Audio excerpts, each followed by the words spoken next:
Again to Tata Literature Live, brought to you in association with NCPA. This event is co-sponsored by, the entire festival is co-sponsored by Landmark, and this particular event is co-sponsored by Tata Steel. Is being pro-environment being anti-national? Are environmentalists unfairly targeted for raising their voice against fossil fuels or polluting companies? Well, given what is happening in India today, it's a fair question to ask, and a question that needs to be asked right now. Bahar Dutt is here, conservationist first, journalist after. Her book, Green Wars, is one where she didn't want to write a green encyclopedia or preach to the converted. She believes that the love for nature is inherent in all of us. So she wanted to reach out to every person who has that, not just to a serious environmentalist or scientist. In conversation with her is journalist Kavitha Rao, who has found that conflict between humans and animals has been steadily rising in India, that it's not just the local population living next to the jungles who want the animals dead, but also the demanding lifestyles of the urban population. More roads, more water, more power is eating into what's left of our natural resources. Ladies and gentlemen, please join me in welcoming Bahar and Kavitha onto stage.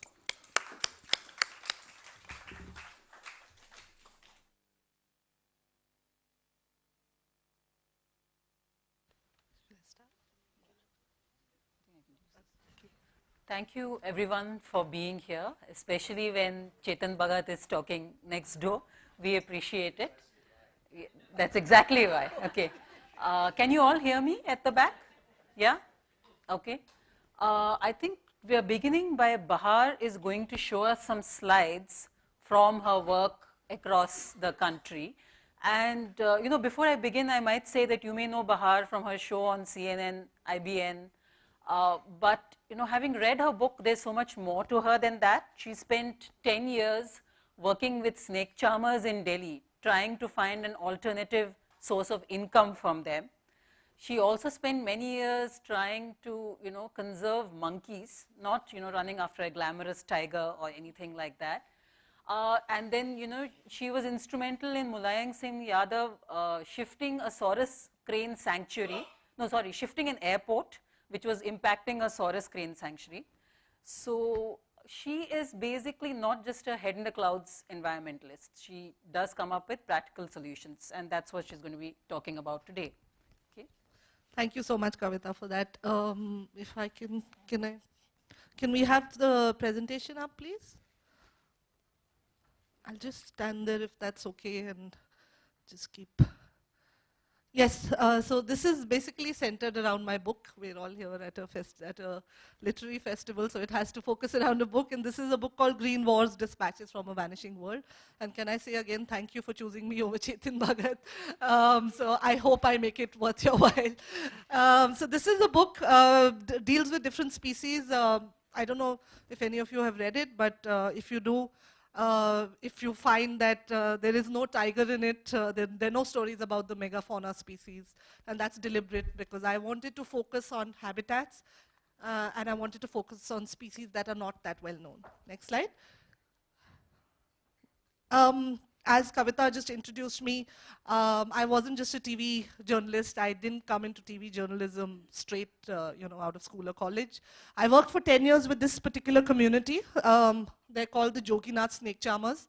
And we worked in villages across Haryana, Rajasthan, Uttar Pradesh. And initially I would sit with them. I'm sorry, the colors are a bit washed out. I'm there on the extreme left-hand corner. We would sit in panchayat meetings, and you would say, why did you need to work with them? Simply because our wildlife laws basically say that you cannot use wild animals to earn a living. So this community has really been at the crossroads of conflict with wildlife conservationists on the one hand, enforcement agencies on the other, and human rights activists saying, well, they should be allowed to practice their traditional occupation. So I went about working with them for 10 years. Next slide. And basically producing reports like if you're a conservation biologist, that's what you do. You collect data and you look at what you can do with these people.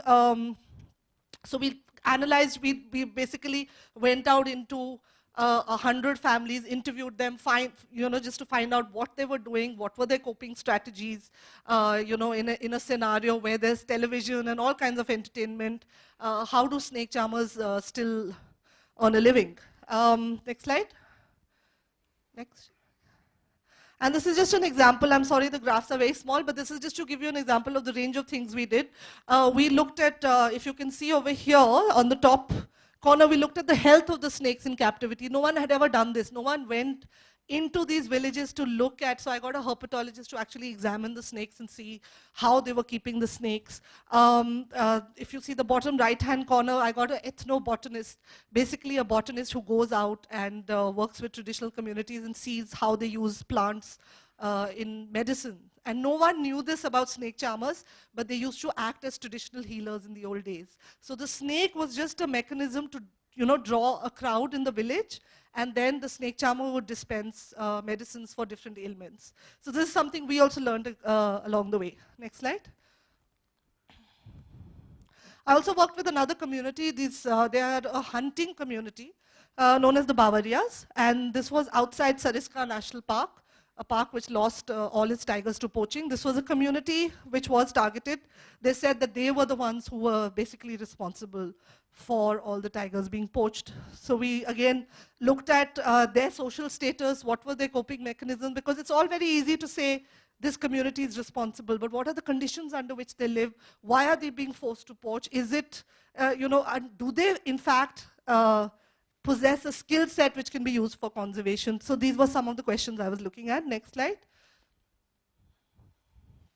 I also went and did, as a conservation biologist, went and studied this particular, I don't know if any of you know this, does anyone know? It's the black lion tamarin. It's found in the Amazon forest. Anyone in this room heard of Gerald Durrell? Okay, great. That's great. So I went to his zoo, actually, and that's Jersey Zoo, and I pitched a tent outside his zoo, and I did, basically, my MSc thesis was on this particular animal, the black lion tamarin, and look at the ingenuity of Gerald Durrell and the zoo that he set up. They actually let this animal roam free in the zoo. So there were no cages. So there was a family of the black lion tamarins, and if you see over here, it's this tiny, it's like a squirrel, and that's on top of its cage. So only at night they were put into the cage. In the day they were allowed to roam free. So anyway, that's another story. Then went off to Africa to look at the Angolan colobus monkey. Anyone heard of that? Okay, great. We've got an informed audience here. So basically this particular species, I went to Kenya, and there was a road which was bifurcating their habitat. So what was happening was, because it was an expressway, a lot of the animals would get run over. So the NGO there was involved in building these overbridges. And we were helping in building the overbridge. Now, you might say, okay, what a simple solution and what a great thing to do. But what we found was that when we made those bridges, the animals refused to use them. Because they didn't know. I mean, there was like, what is this ladder which has suddenly come up? So there was another species there, the vervets. They started using the bridge, and watching them, the colobus monkey also started using it. So it was a very successful program, and it's something I think we need to use in India as well. You know, you were talking about conflict and how do we resolve conflict, so here was one solution. Next slide. Okay. This is my television avatar, which some of you may have seen. So we looked at a range of issues. We followed the river Ganga. We looked at poaching in Kaziranga, went up to the Arctic. And you know, the biggest challenge was everyone said, oh, what a great time you must have had in the Arctic. It was one of the toughest stories to tell, simply because how do you talk about polar bears and ice caps melting to an Indian audience? Because my first reaction was, everyone's going to say, why should I care? And that's when the scientists there started linking it up with how planet Earth functions as a conveyor belt. And what's happening in the Arctic is going to impact our monsoons as well. And that's the story I decided to tell, looking at climate change. I'm going to briefly pause here. Next slide, we'll just leave it at the next slide. This is my book. Some of you, as I said, may have read it. It talks about the Saras crane, which Kavitha mentioned in the beginning. It talks about this man, I don't know if you know him, he's a forest officer who actually took on the system, the chief minister of Haryana at that time, and said, I will not allow bulldozers to come into a wildlife sanctuary. You have not taken permission to construct a canal, so he stopped the bulldozers. For that, he was transferred 27 times. So he's still paying the price for it, but I'm just, my aim through the book was to create some sense of hope that there are honest people in the system. So I'm going to ask Kavitha to start the conversation now. This was just a teaser of some Right. of the work I've done. So what I'm going to do is ask Bahar a few questions, okay? And we are definitely going to leave time for questions from the audience. I see Mr. Daryl De Monte there, and I think he will have many questions to ask Bahar. Basically, the topic of this discussion is whether environmentalists are anti-national. And of course, the real reason why we are asking this question today is because of the recent IB report, Intelligence Bureau report, which basically said that Greenpeace and a few other NGOs are anti-national because they are against coal mining, they are staging protests against nuclear power plants. So over to you in that. What's your opinion? I don't know, what is the sentiment in this room? I'd love to hear. Do you think that environmentalists are anti-national? Okay, okay. I mean, there was even one voice, then maybe we could have argued with them. But no, that's a good thing. But for instance, on Twitter, I got attacked saying, and I repeated even when Kavitha put up this topic on Right. Twitter, we had a lot of people writing in and saying actually a lot of things. Correct.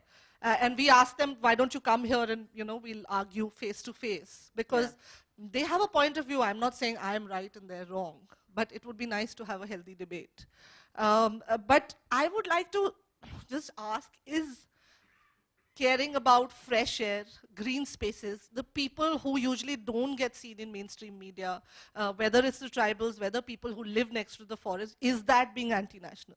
I don't know. I don't understand why environmentalists should be called as anti-national. I know it is a product of the Greenpeace report, but I don't understand it. I think it's an extremely clever move, which came on the part of the government. It's an extremely dangerous move, because it seeks to quash civil society and our right to protest. So I see it as an extremely dangerous I precedent. think the reason from my perspective is that Greens are often seen as very elite.